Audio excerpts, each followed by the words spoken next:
날 환난 후에 즉시 해가 어두워지며 달이 빛을 내지 아니하며 별들이 하늘에서 떨어지며 하늘의 권능들이 흔들리리라. 그때에 인자의 징조가 하늘에서 보이겠고 그때에 땅의 모든 족속들이 통곡하며 그들이 인자가 구름을 타고 능력과 큰 영광으로 오는 것을 보리라. 저가 큰 나팔 소리와 함께 천사들을 보내리니 저희가 그 택하신 자들을 하늘 이 끝에서 저 끝까지 사방에서 모으리라. 아멘.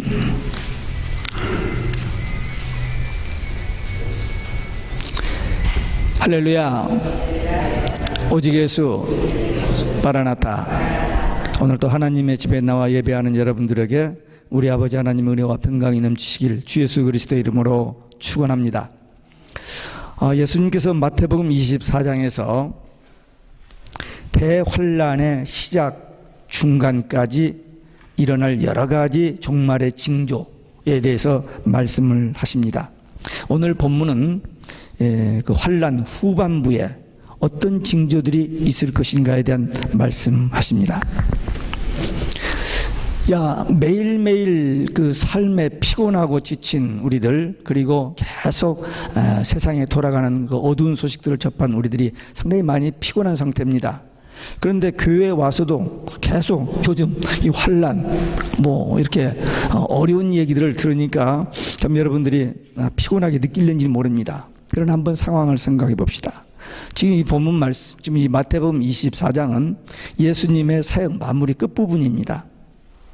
23장까지는 다른 일반 대중에게 이런저런 말씀도 전하고 병자도 고쳐주고 또 기적도 행하시고 참 좋은 일을 많이 하셨고, 끝부분에 가서 예루살렘에 올라오셨을 때에 이 종교 지도자들이 정면 도전을 하니까 그들의 질문 답변하시고 난 다음에, 이제 다 끝난 다음에 제자들만 데리고 특별히 마지막으로 될 일에 대한 비밀을 가르쳐주는 내용입니다. 근데 종말의 내용이라는 게 다 힘들고 어려운 사건들이잖아요. 역사의 종말에 이런 환란이 있고 적그리스도와 거짓 선자, 이런 이야기들을 하니까 자연히 이 내용이 헤비한 내용인 것은 분명합니다. 거기다가 한국의 저런 여러 가지 사건들로 인해서 막 중복돼 가지고 이중으로 더 우리가 피곤을 느낍니다만은, 그러나 그 속에 지금 제자들에게 이런 말씀을 주시는 이유가 뭡니까? 이러한 상황을 대비해서 기도하고 이 복음을 땅끝까지 전해서 한 영혼이라도 더 구원받게 하는 그런 목적에서 이 하나님의 비밀을 가르쳐주는 내용이거든요. 그러니까 비록 우리가 좀 힘이 들고 좀 듣기 힘들다 할지라도, 그리고 더군다나 제가 이 설교를 제가 하고 싶은 얘기가 있어가지고 저쪽에서 뽑아오고 여기서 뽑아오고 이렇게 하는 게 아니고, 그럼 저는 한번 책을 시작하면 1장부터 마지막 장까지 하잖아요. 근데 happen to be 이 마태복음 22장, 23장, 24장 이 부분을 요 몇 개월 동안 하고 있기 때문에 자연히 여러분들이 지금 집중적으로 그 말을 듣는데 이해하시고, 그 대신 오늘 말씀 마지막에 무서운 이제 환란, 천체계 이상의 이런 무서운 환란이 있다고 하는데 주님이 오신다는 거예요. 이 말씀을 통해서 우리에게 주시는 위로, 그리고 이 믿음과 소망 가지고 승리하는 우리 모두 되시기를 주 예수 그리스도의 이름으로 축원합니다. 첫 번째, 천체계의 징조입니다. 29절에 보니까 그날 환란 후에 즉시 해가 어두워지며 달이 빛을 내지 아니하며 별들이 하늘에서 떨어지며 하늘의 권능들이 흔들리리라. 분명 오늘 본문 말씀은 또 하나의 분명한 예언, 종말에 천체계의 이상이 있을 것을 말씀하고 있습니다. 과학이 발달하기 전에는 천체가 어떻게 돌아가는 거 대충 짐작으로 했지 잘 몰랐습니다만, 오늘날은 과학이 아주 많이 발달돼 가지고 천체에 되어지는 일들이 많이 우리들에게 상식적으로 이렇게 전해지고 있습니다. 마지막 때, 대환란 때에 해가 빛을 발하지 못하고 달에 빛이 없으며 별들이 하늘에서 떨어지는 거, 이거 누가 믿을 수 있습니까? 이 말을. 이건 보통 논리와 이성으로는 있을 수 없는 일입니다. 만약에 하늘에서 별이 떨어지면 어떻게 될까요? 이 지구는 날아가 버립니다. 왜? 지구는 작습니다. 별은 지구보다 훨씬 커요. 근데 우리 부딪혀서 떨어진다. 그러면 끝나는 거죠. 근데 왜 이런 말씀을 미리 하셨을까? 거긴 답이 있기 때문에 피할 길이 있고 생명의 길이 있고 구원의 길이 있다는 것을 말씀하시기 위해서 이 말씀을 하신 것입니다. 창세기 1장에 보면 1장 18절에 보면 하나님께서 넷째 날에 해, 달, 별을 창조하시고 보시기에 심히 좋았더라 그러셨습니다. 그런데 하나님께서 그 잘 지으신 이 천지 창조를 왜 파괴하신다는 거예요? 하나님께서 아담과 하와를 하나님의 형상으로 지음받고 하나님과 가장 가깝게 대화할 수 있는, 교제할 수 있는 인격적인 존재로 창조하시고 모든 에덴 동산에 필요한 것 좋은 걸 다 주시면서 이 내 것이다, 네가 다스려라, 그렇게 주셨어요. 그런데 딱 한 가지, 선악과만은 먹지 말라. 이게 하나님과의 관계, 계약입니다.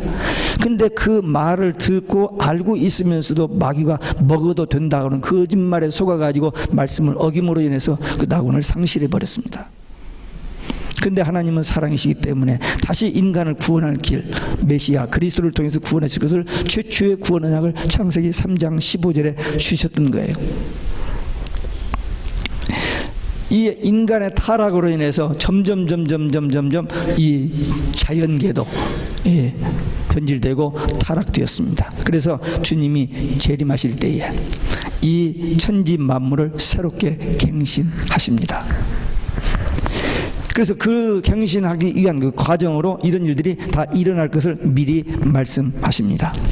별들이 하늘에서 떨어진다. 만약에 이런 일이 있다면 어떻게 될 것인지 믿어지지 않는 사실이지만 이건 하나님이 하신 말씀이고 하나님께서 반드시 될 일, 이렇게 하실 일로 우리에게 주신 말씀입니다.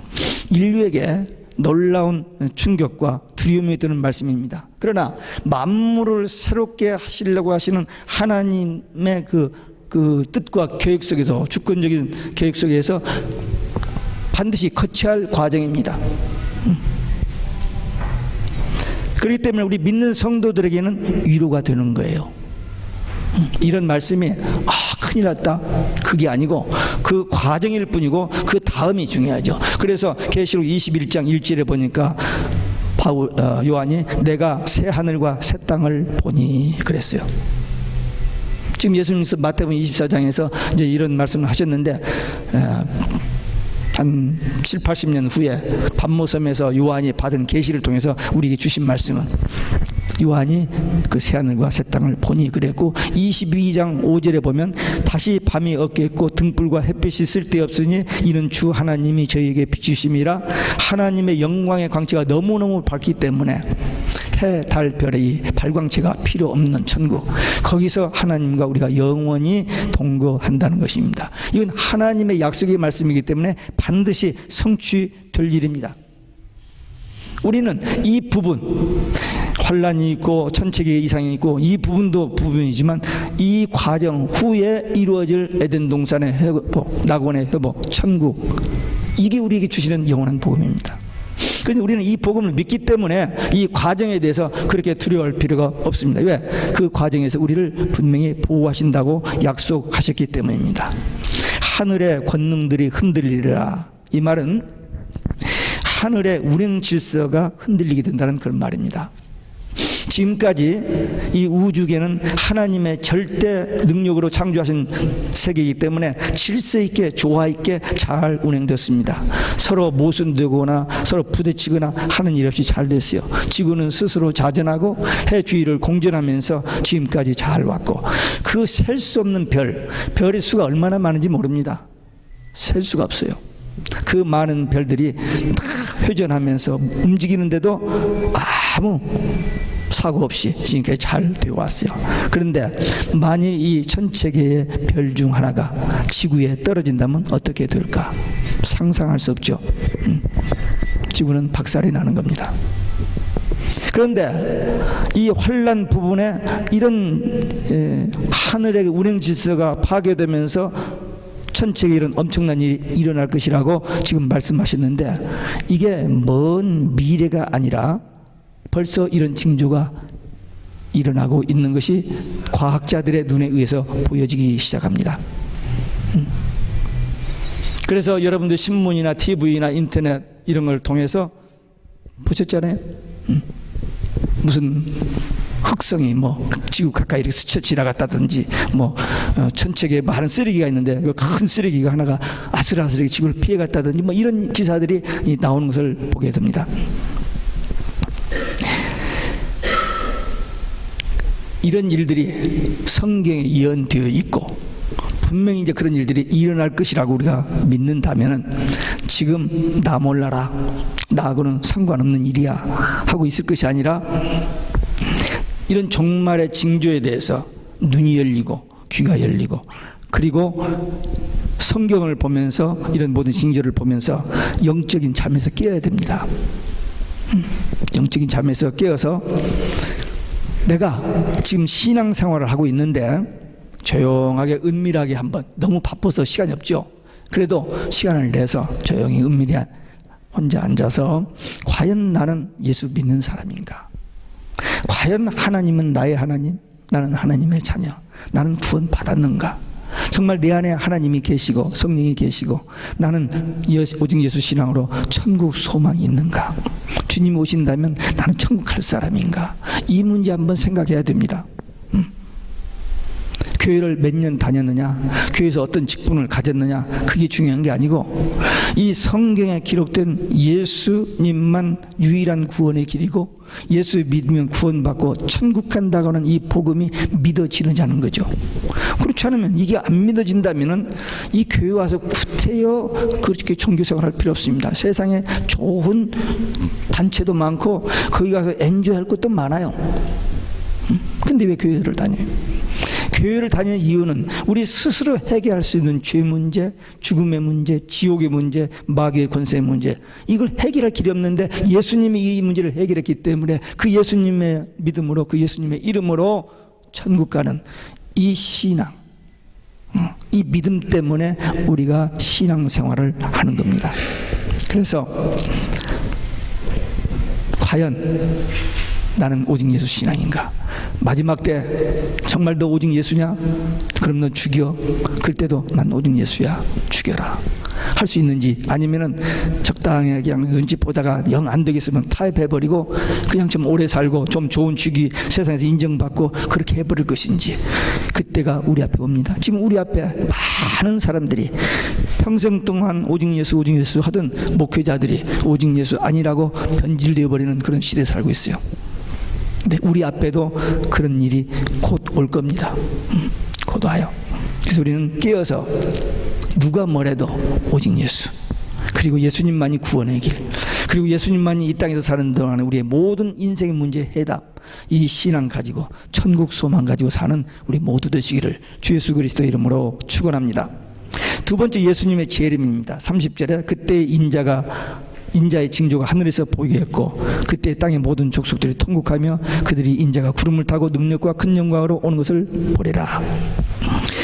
인류의 최종적인 사건, 천체계의 이변이 있고 그 후에 그리스도 예수님, 우리 주 예수님이 재림하신다는 이 사실, 그때 천재 징조가 있고 구름 타고 큰 영광 가운데 오신다 그랬습니다. 이 구름을 타고 오신다, 이것은 예수님의 자가용이 구름이 아니고 구름에 쌓여 영광 가운데 오신다, 그런 의미입니다.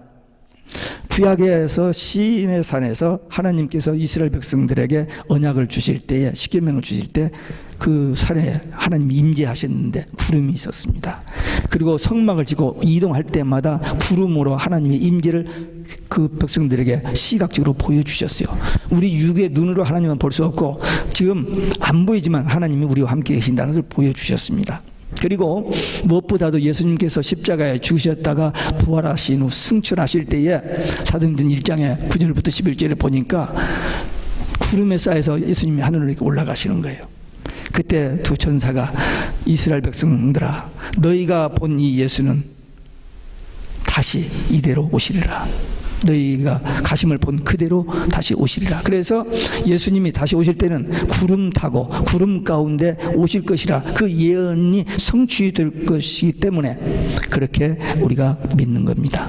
계시록 1장 7절에도 보면 재림하실 예수님의 모습을 요한이 밤모섬에서 기도하다가 성령의 감동에 하나님 보좌 우편에 가서 보고 들은 것을 기록하여 전해주는데, 계시록 1장 7절에 볼지어다 그가 구름 타고 오시리라. 각인의 눈이 그를 보게 했고 그를 찌른 자들도 볼 터이요 그랬어요. 분명히 예수님이 다시 오실 때 세상 모든 사람들이 볼 수 있게 오신다는 거예요. 아니 저쪽 어디서 오는데 여기서 어떻게 보느냐? 예, 세상이 달라졌잖아요. 예수님 초림하실 때는 아무도 모르게 그냥 몇 사람, 그것도 베들레헴에서 목치는 목동들이 천사의 지시를 받고 가서 보았어요. 멀리 동방에서 온 박사들이 인도를 받고 가서 보았습니다. 근데 마지막 때는 온 세상 사람이 동시에 볼 수 있어요. 월드컵 때 세상 사람이 동시에 다 보잖아요. 세상이 그렇게 됐어요. 꼭 그렇게 사람들이 만든 인터넷을 통해서 본다는 게 아니고 하나님의 어떤 절대적인 능력으로 믿는 자들에게 그 하나님 주님 다시 오시는 것을 볼 수 있는 그런 영의 세계를 열어주시든지 하여튼 보게 하여 주신다고 했으니까 우리는 볼 것을 믿습니다. 대환란, 성도의 고난, 핍박, 참 인간 여러분 초라하게 불쌍하게 끝나는가 보다 하지만 우리 빛볼 날이 있습니다. 아멘. 주님 오실 때 우리는 그 주님을 맞이할 수 있는 사람들이니까 빛볼 날이 우리에게 분명히 있다. 그렇게 신앙생활 하시기 바랍니다. 세상 사람들은 통곡하게 된다는 것입니다. 우리는 기쁨으로 주님을 맞는데 저들은 예수님이 오시는 것을 보고 통곡하게 된다. 우리 믿는 성도들은 이제 환난을 이렇게 통과하다가 결정적인 순간, 더 이상 우리가 받을 수 없는 그 환난이 5번째 나팔, 6번째 나팔입니다. 4번째 나팔까지는 우리가 그냥 믿음 가지고 인내하면 견딜 수 있는 환난인데 5번째, 6번째 나팔은 우리가 감당할 수가 없어요. 그때 하나님께서 참 예배자들, 오직 예수 신앙 가지고 바른 신앙생활하는 사람들을 독수리의 날개로 예비처에다가 보호해 주신다고 약속이 됐어요. 그러니까 우리는 그 보호를 받습니다. 그러다가 주님이 재림하시면 죽은 사람은 부활체로, 살아있는 사람은 변화체가 돼서 공중에서 주님을 맞게 됩니다. 반면에 공중에 올라가지 못한 사람들, 불신자들, 믿지 않았던 사람들, 그들은 통곡하게 될 것이라는 것입니다. 그렇게 큰 소리 치고 그렇게 위세당당하고 모든 것을 누렸던 대단한 사람들, 그들이 껄껄하고 애통하는 때가 온다라고 이 성경이 이렇게 되어 있는데 이대로 될 겁니다. 만약에 이대로 안 되면 우리는 정말 불행한 사람들과 억울한 사람이 됩니다. 이대로 된다면 우리는 믿음 하나 때문에 우리에게 정말 영광스러운 그날이 오게 되는 것입니다. 본문은 역사의 종말, 마지막 대환란 때 반드시 될 일, 반드시 될 일, 예수 그리스도의 재림에 대한 말씀입니다. 오직 예수 신앙의 사람들에게 신랑으로 오시는 예수님, 그 신랑을 맞는 신부들의 그 기쁨은 어떠할까요? 표현할 길이 없습니다.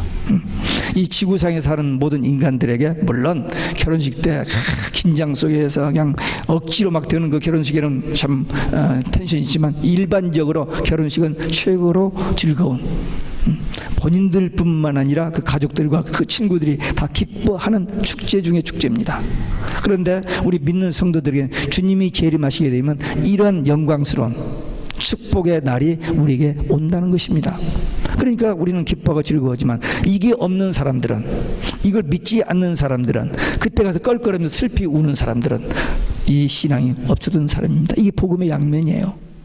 누구든지 예수 믿으면 구원받고 영생 얻는데 믿지 않는 자는 심판받고 멸망받는다. 그게 성경의 복음의 양면성이에요. 주님이 오신다, 역사의 종말에 환란이 있고 주님 오신다, 이거 믿는 자들에게는 복음이지만, 영원한 복음이지만 믿지 않는 자들은 영원한 저주입니다. 안 왔으면. 근데 우리는 그날이 속히 왔으면, 그래서 마라나타, 아멘 주 예수여 오시옵소서 하루에도 몇 번씩, 하루에도 오직 예수 마라나타 몇 번씩 합니까 여러분들? 수도 없이 하죠. 예. 저는 인사를 안 받으니까 안녕하세요, 안녕히 가세요 이런 인사는 전 거의 하지 않습니다. 전화를 받아도, 전화를 해도, 편지를 써도, 이메일을 보내도, 문자 메시지를 보내도 오직 예수로 시작하지. 예. 그동안 평안하시고 안녕하시고 기체 우일양망하고 이런 건 저는 전혀 없으니까. 예. 오직 예수. 오직 예수. 그리고 우리가 믿고 전할 복음은 영원한 복음. 이 오직 예수 영원한 복음. 예. 어쩌다가 책을 2권을 썼는데 책 이름이 2권이 그렇게 됐어요. 오직 예수 영원한 복음. 제 신앙 고백이 되어버린 거예요. 그래서 요즘 가만히 생각해보면 너무너무 감사해요. 예. 하여튼 지금 온 세상 사람들 오직 예수라고 하지 않는데 바보스럽게 융통성없게 꽉 막혀가지고는 오직 예수 했었고, 예수님 언제 올지 모르는데 자꾸 예수님 오신다고 한다고 나보고 밖에 사람들이 그렇게 꼬집는데요. 네, 어떤 분한테 들었어요. 예. 그러거나 말거나. 계시록 오는 사람 이단들이 99%래요. 어떤 사람이 그렇게 헛소리를 했는데 제가 간접으로 뒷사람이 듣고 전해줘서 들었어요. 근데 난 1%에 속한다는 생각 때문에 얼마나 감사했는지 몰라요. 예. 예, 우리 배들교회 담임 목사님이 너무 외골수로 너무 이쪽으로 빠졌다고 혹시 여러분들 생각하시는 분 있어요? 예, 그렇게 보셔도 할 수 없어요. 그러나 분명한 것은 저는 이 성경을 가지고 얘기합니다. 제 어떤 경험이라든지 제 어떤 지식이라든지 제가 뭐 연구한 게 아니고 성경, 우리가 가지고 있는 성경에 의하면 분명히 역사의 종말이 있고 예수님이 재림이 있다. 그것이 영원한 복음이라는 거예요. 그러니까 오늘 이 마태복음 24장 이 부분을 우리가 읽는 우리로서는 이 말씀에 대한 확신이 있어야 돼요. 주님이 재림하신다.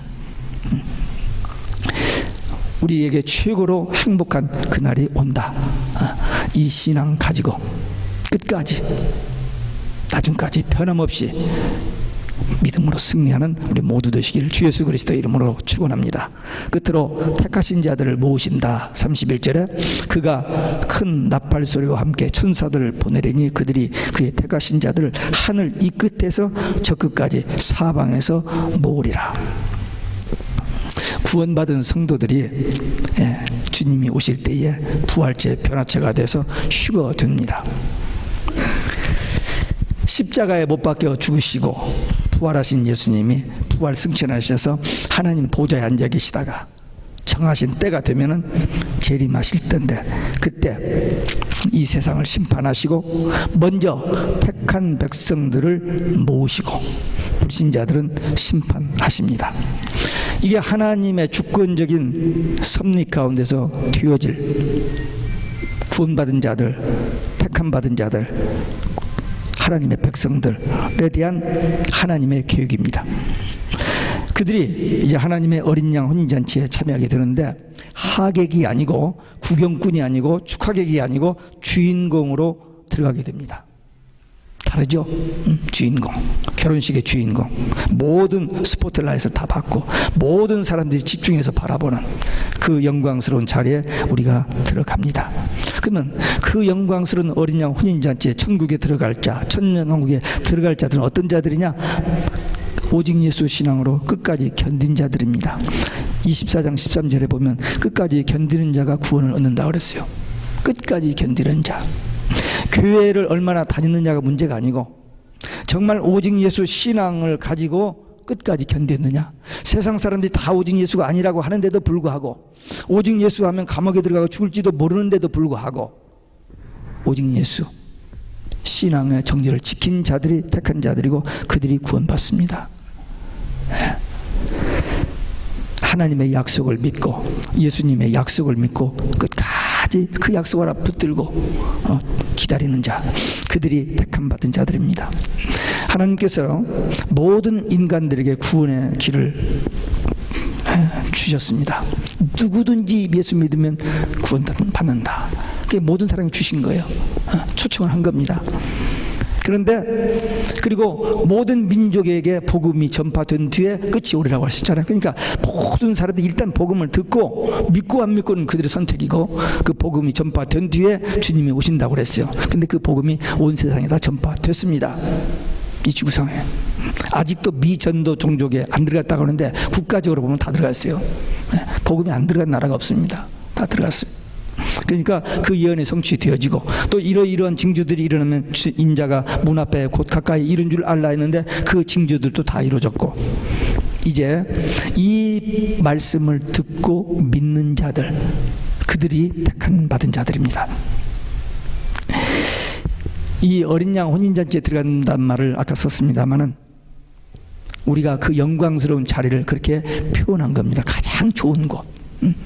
이 천국은 우리가 살아있다가 죽으면은 우리 육은 땅에 묻히고 우리 영은 낙원에 갑니다. 성경에 낙원도 천국이에요. 그러나 영만 가는 곳, 그것을 낙원이라고 하고 불신자들은 음부라고 하고, 그 다음에 살아있는 동안에 하나님의 영이 우리 안에 계셔서 우리가 마음의 천국을 누리면서 삽니다.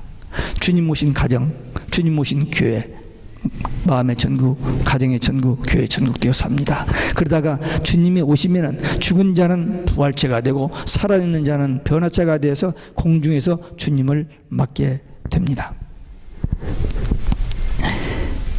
그리고 공중에서 주님을 맞게 됐을 때에 그 사이에 이 지구는 7번째 대접이 쏟아지면서 천지가 개벽이 돼요. 천지가 개벽이 됩니다. 그래서 아까 그 요한이 보았던 내가 새하늘과 새 땅을 보니 그 새하늘과 새 땅이 되어지는 거예요. 재창조가 아닙니다. 갱신입니다. 하나님께서 천지를 창조하시고 보시기 좋았는데 범죄 타락이기 때문에 갱신하는 겁니다. 우리 인간도 죄를 지었습니다. 아, 이거 버려, 쓰레기통에다 버리고 재창조하지 않았어요. 거듭나게 하셨습니다. 천지 만물도 마찬가지입니다. 이거 천지 지저분해 더러우게 다 버리고 새로 창조? 아니요, 갱신. 왜? 전능하신 하나님, 무에서 유를 창조하신 하나님은 얼마든지 이 천지를 갱신하되 우리가 살기 좋은 처음에 창조하셨던 에덴 동산을 회복하실 수 있기 때문에 그렇게 갱신합니다. 그래서 요한이 그 나라를 본 겁니다. 그리고 그 나라에 가면 우리가 하나님과 함께 영원히 동거한다라고 말해 주십니다. 우리는 택함 받은 자들, 딱 한 가지, 똑똑하고 머리 좋고 일을 많이 해서가 아니라 딱 한 가지, 오직 예수 신앙 하나. 그것 때문에 우리를 천국 백성 삼으시고 어린 양 예수의 신부로 인정해 주시고 우리 천국 잔치에 참여하게 해 주십니다. 이 택한 자들을 위해 그날을 감하신다는 말씀이 22절에 나옵니다. 창세 이후로 없었던 이 극심한 대환란 가운데서 그날을 감해서라도 이 우리 사랑하는 하나님의 백성들을 보호하시고 구원해 주신다고 하시는 하나님의 사랑입니다. 이 택한 자들을 위해서 그날을 감하신다. 그리고 그들을 이제 공중으로 들어 올리신다. 이 말씀이 우리 믿는 자들에게는 큰 소망입니다. 그래서 절대로 우리는 계시록의 비밀이 뭐냐? 참종과 참교회, 거짓종과 거짓교회인데 하나님을 바로 믿는 자들은 보호하시고 승리하게 해주신다는 게 계시록의 비밀입니다. 우리는 그 비밀을 아는 자들이기 때문에 환난은 과정일 뿐이고 계시록이 영원한 복음이란 이유는 주님이 재림하시고 주님과 함께 우리가 어린 양 혼인잔치에 들어간다는 것이 복음 중의 복음, 영원한 복음입니다. 이제 역사의 종말, 대환란, 이런 것들에 대해서 되어질 일이니까 거기에 대한 믿음과 확신을 가지고 소망을 가지고 준비하고 대비해야 됩니다. 그러면서 이 믿음 하나 때문에, 오직 예수 신앙 하나 때문에 다시 오실 주님을 어떤 핍박과 고난 가운데서도 끝까지 견디고 이겨서 영광스러운 자리에 들어가는 우리 모두 되시기를 주 예수 그리스도의 이름으로 축원합니다. 기도하시겠습니다. 오늘 우리에게 주신 말씀, 마지막 환난 후반부에 천지에 놀라운 변화가 일어나고 그 다음 주님이 재림하시게 될 때 우리는 오직 예수 신앙 하나 때문에 구원받고 하나님 나라에 가게 된다는, 그러니 나는 내 마음속에 분명히 이 오직 예수의 신앙이 있는지, 천국에 대한 소망이 있는지 우리 자신을 점검하는 결단하는 기도 함께 드리시겠습니다. 거룩하시고 자비로우신 우리 아버지 하나님, 감사합니다.